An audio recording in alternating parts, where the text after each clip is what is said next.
Саламатсыңарбы балдар? Балдар, бүгүн биз силер менен аябай кызыктуу тема өтөбүз. Сабактын темасы тазалык ден соолуктун булагы.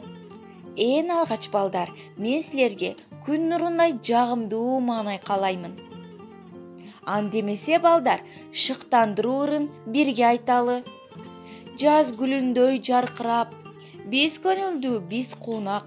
Биздин максат, биздин иш окуп ойноп жыргамак. Азаматсыңар балдар. Андемесе сабакты баштайлы. Балдар, бул сууну карасыңар, бул суунун бир тамчысы. Суунун бир тамчысында аябай көп микробтор болот экен. Бизге көрүнбөйт. Аны биз могул микроскоп менен көрөбүз экен. Бизге азыр микроскоп микробторду көрсөтөт.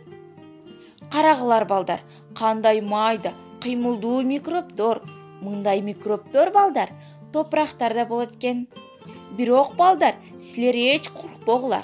Биз сууну кайнатып ичсек, анда микробтор жок болуп кетет экен. Андан сырткары балдар, биздин колубузда дагы микробтор болот экен. Биз сыртта ойногонубузда күчүк менен ойнойбуз. Андан сырткары балдар, досторубуз менен ойногонубузда кумда ойнойбуз. Ошол кезде балдар, үйгө келгенде колубузду жуубасак, мондай майда микробтор пайда боло баштайт экен. Ошондуктан балдар, колубузду самын менен